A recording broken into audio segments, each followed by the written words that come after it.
long as you live it, time keeps slipping. Maintain though the drama got your mind tripping. Touching fine women, hold a bigger salary. Live a trife life, son, verbal reality. Bonjour, moi c'est Perrine Honoré.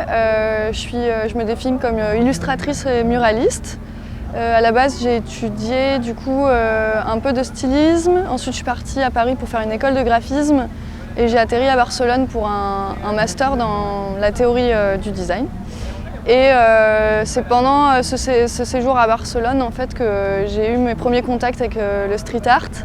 J'avais envie à l'époque, je faisais beaucoup d'illustrations digitales et manuelles, mais en petit format.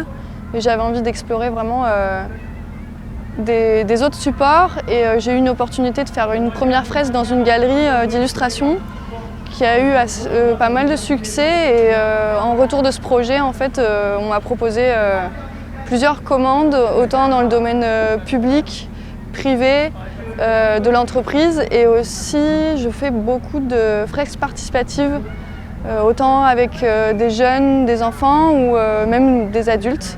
Le projet à Montargis n'était pas participatif, c'était un appel à projet de la part du festival avec le thème Demain c'est loin, et on était invités du coup à faire une proposition visuelle qui serait ensuite passée pour une sélection. Et moi, le thème m'a tout de suite plu, c'est Demain c'est loin, et ça me parle beaucoup. Je pense qu'on a tous un regard sur l'avenir proche qui nous concerne.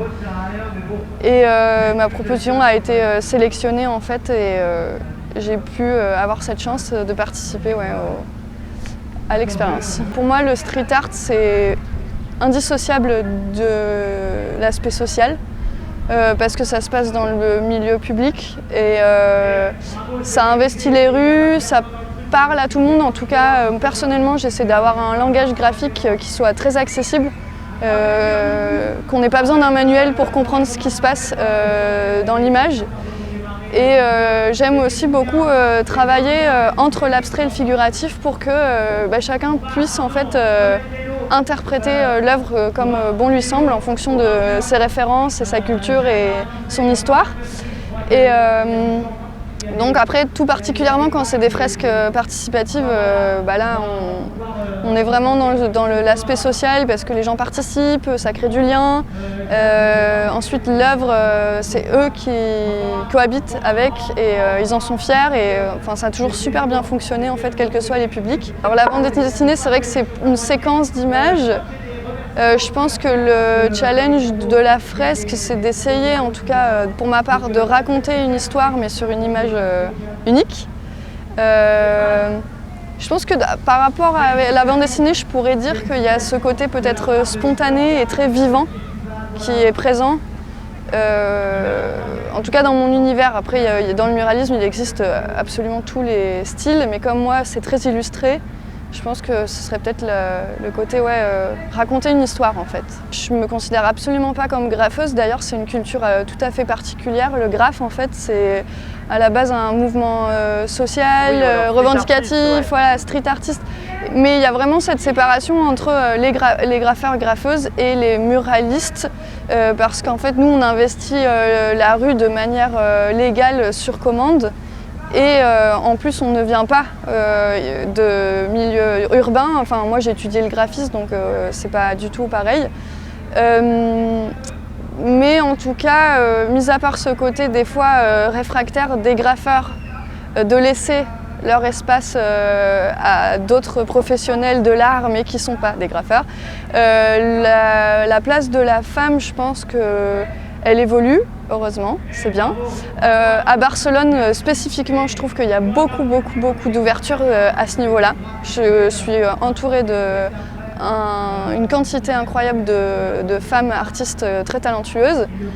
Après, ma remarque, personnellement, ce serait, on fait souvent des expositions sur la figure de la femme.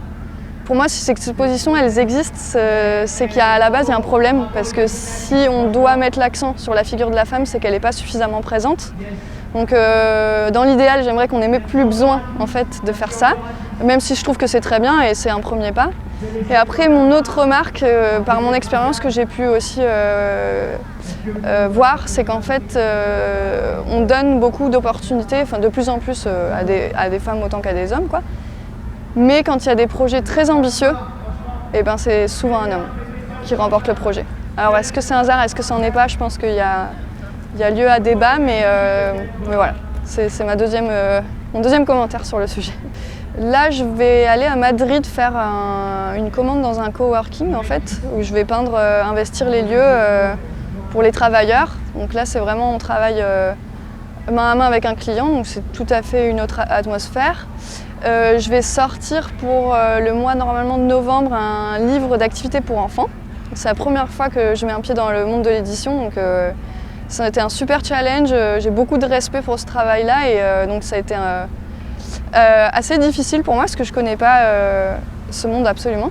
Mais voilà, j'ai hâte de le voir imprimé et je pense que c'est le bon moment parce qu'après toutes ces histoires de confinement, je pense que les parents ils ont un regard différent sur le livre d'activité parce que c'est une façon de s'occuper à la maison sans forcément être sur un écran. Et je trouve que c'est bien qu'on encourage ce retour un peu au papier et au manuel, quoi.